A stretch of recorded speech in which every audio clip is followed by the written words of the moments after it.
Hello everyone, good morning आप सभी को। तो एक बार बहुत बहुत स्वागत है आप सभी का हमारे चैनल JRM एजुकेशन हब में।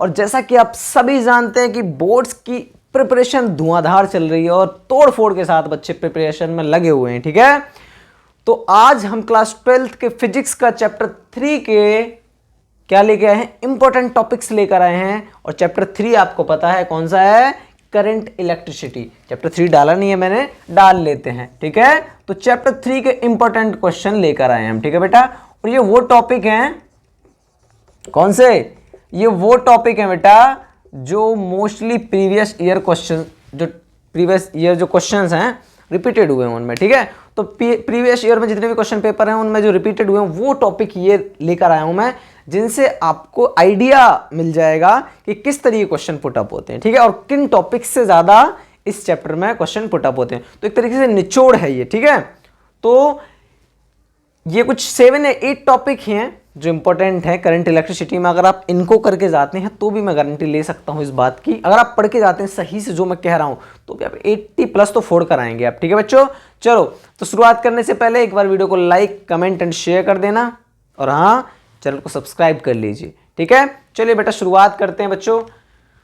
तो पहला टॉपिक देखेंगे, क्या है पहला टॉपिक जिससे न्यूमेरिकल आने वाला है आपका, वो है एवरेज एंड इंस्टेंट करंट के ऊपर। किसके ऊपर, एवरेज एंड इंस्टेंट करंट के ऊपर आपका न्यूमेरिकल आएगा। तो आप इस टॉपिक से न्यूमेरिकल कर लेना। ठीक है, और इससे पूछा है बहुत बार तो इसलिए बता रहा हूं, इससे क्या फंसेगा आपका न्यूमेरिकल फंसेगा। ठीक है बेटा, चलो सेकंड क्वेश्चन देखेंगे। बाकी मैंने जो भी है फर्स्ट सेकंड चैप्टर उनके मैंने कवर करवा दिए हैं, तो आप कर लेंगे वो सभी। ठीक है, इंपॉर्टेंट क्वेश्चन है। चलिए सेकंड देखेंगे, करंट डेंसिटी से आपसे कुछ लॉन्ग क्वेश्चन तो पूछेगा नहीं, थ्योरेटिकल कुछ पूछेगा नहीं, आपसे पूछ सकता है तो MCQ पूछ सकता है। क्या पूछ सकता है बेटा, MCQs। ठीक है, तो आप करंट डेंसिटी से MCQ कर लेंगे, ऑब्जेक्टिव टाइप का क्वेश्चन इससे आ सकता है। ठीक है, घबराने की बात नहीं है, मेहनत में लगे रहिए और सब हो जाएगा। ठीक है, और भी सब्जेक्ट्स को टाइम दीजिए। मैंने कहा ना फिजिक्स केमिस्ट्री में जो आपके जो वैल्यूएबल सब्जेक्ट है ना, जो आपको थोड़े से हार्ड लगते हैं, जो आपको टाइम ज़्यादा देने वाले सब्जेक्ट हैं, ठीक है, जिन्हें टाइम देना ज़रूरी है ज़्यादा,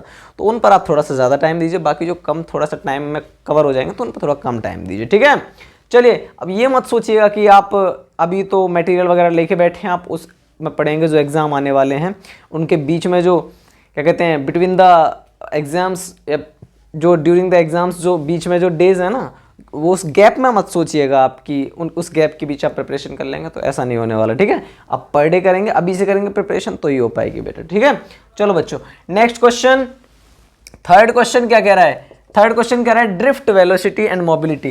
थर्ड टॉपिक जो है अच्छा टॉपिक है, इससे आपको हर तरीके क्वेश्चन आ सकता है। ड्रिफ्ट वेलोसिटी एंड मोबिलिटी से MCQ आ सकता है, आपको डेरिवेशन भी आ सकता है, और क्या आ सकता है, कोई थ्योरेटिकल क्वेश्चन भी आ सकता है। ठीक है, तो आप ड्रिफ्ट वेलोसिटी एंड मोबिलिटी कर लेना। अच्छा क्वेश्चन है ड्रिफ्ट वेलोसिटी से, और ड्रिफ्ट वेलोसिटी से न्यूमेरिकल फंस ही जाता है। ठीक है, तो आपसे MCQ डेरिवेशन और क्वेश्चन वगैरह आपसे पुटअप हो सकते हैं। ठीक है, चलिए फोर्थ क्वेश्चन देखेंगे। फोर्थ क्वेश्चन जो है वो तो आप पहले से भी 10th में पढ़ते हैं और अब भी 12th में भी वही कि ओम्स लॉ कैरेक्टरिस्टिक्स पढ़ लेना। आप क्या पढ़ लेना, ओम्स लॉ की कैरेक्टरिस्टिक्स। तो इससे कोई लेंथी क्वेश्चन तो आने वाला है नहीं, इससे अगर आएगा नॉर्मल छोटा क्वेश्चन आएगा तो MCQ वगैरह आ सकता है। क्या आ सकता है, MCQs वगैरह। ठीक है, तो आप MCQ वगैरह इससे ऑब्जेक्टिव टाइप के क्वेश्चन कर लेना। ठीक है, तो आपको पता है ओम्स लॉ क्या कहता है, क्या कहता है कि जो पोटेंशियल होता है ना, पोटेंशियल डिफरेंस जो होता है बेटा, वो डायरेक्टली प्रोपोर्शनल होता है करंट की। मतलब अगर पोटेंशियल बढ़ाएंगे आप तो करंट भी बढ़ता है, पता है ना ये।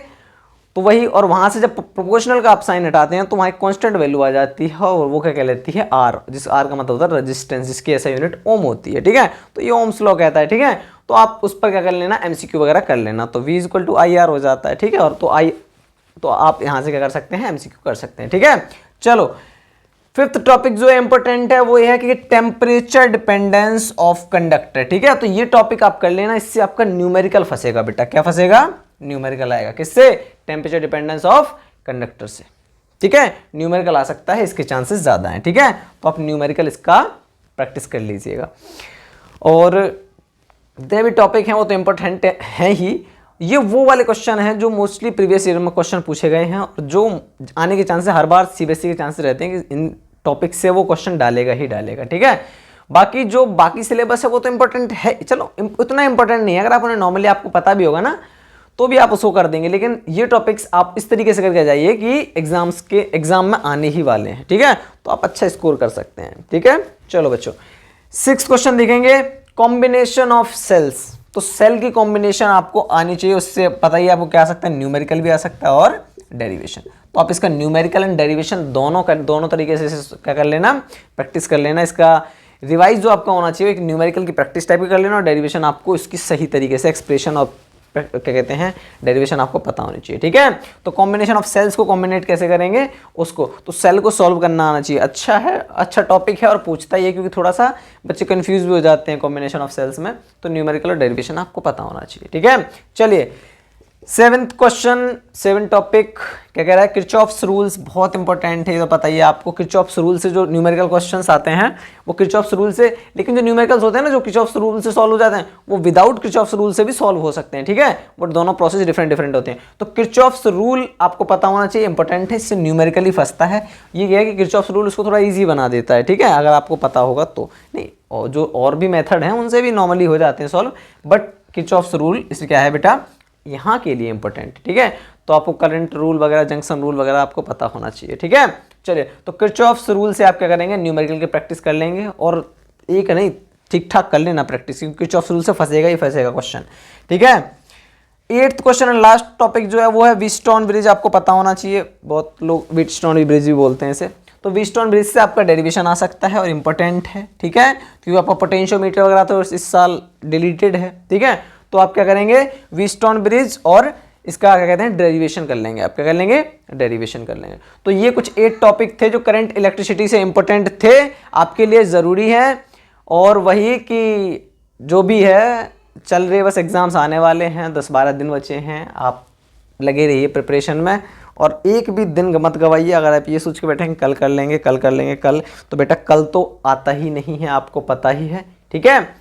मेहनत और लगन से काम करते रहिए, पढ़ाई करते रहिए, क्योंकि अब ये आपको मैंने बताया था, ये आपका गोल्डन टाइम चल रहा है, ठीक है। अगर आप अभी नहीं करेंगे तो फिर आपसे कुछ नहीं होने वाला। अगर आप चाहते हैं कि अच्छा मार्क्स आपको स्कोर करना है, अच्छा रिजल्ट बनाना चाहते हैं अपना, तो आपको क्या करना पड़ेगा, जो भी अभी से प्रिपरेशन, जो भी मटेरियल है, जो भी कहते हैं ना, स्मार्ट स्टडी कीजिए आप, थोड़ा सा जो मटेरियल इंपॉर्टेंट है उसे कीजिए, कवर हो जाएगा, टेंशन लेने की ज़रूरत नहीं है। थोड़ा सा ये है कि ज़्यादा पढ़ना पड़ रहा है, क्योंकि अब एकदम नज़दीक आ चुके हैं, ठीक है, और बच्चों के फिर प्रैक्टिकल वगैरह भी चल रहे हैं, तो उनमें भी थोड़ा सा मेहनत लगे पड़े हैं बच्चे, ठीक है। तो कोई नहीं बेटा, सब हो जाएगा, डरने वाली बात है ही नहीं इसमें। बस ये है कि थोड़ा सा बच्चे डरते हैं क्लास बोर्ड्स वगैरह थोड़ा सा हार्ड होते हैं, बेटा ऐसा कुछ नहीं। सही बोलूँ तो जो प्री बोर्ड में जो मार्क्स आते हैं ना, उससे अच्छे मार्क्स आपका बोर्ड्स में बनता है बच्चों का, ठीक है। तो आप लोग करके जाइएगा, अच्छी तरीके से हो जाएगा, डोंट वरी, विदाउट हेजिटेशन आप क्या कीजिए, एग्ज़ाम देने जाना। और अगर आप अच्छे मेहनत, अच्छी प्रिपरेशन से अगर जाते हैं, अगर आप 90% भी सही करके जाते हैं ना प्रिपरेशन में, तो 100% कर जाओ तब 90% आते हैं, पता है। तो वही है, अगर सिर्फ पास होना है तो सिर्फ वही पढ़ लो जो कहते हैं बोर्ड्स का मटेरियल है, जो इंपॉर्टेंट होता है वो पढ़ लो। लेकिन अगर आप अच्छा स्कोर करना चाहते हैं तो मटेरियल के साथ साथ आप जो भी क्लासेस वगैरह हैं, जो भी सिलेबस में और जो थोड़ा एडिशनल है वो भी आप पढ़ के जाइए, ठीक है। चलिए बच्चों, बहुत बहुत शुक्रिया आप सभी का, मिलते हैं अगली वीडियो में। चैनल को सब्सक्राइब कर देना, वीडियो को लाइक, कमेंट एंड शेयर कर देना। थैंक यू सो मच बच्चों।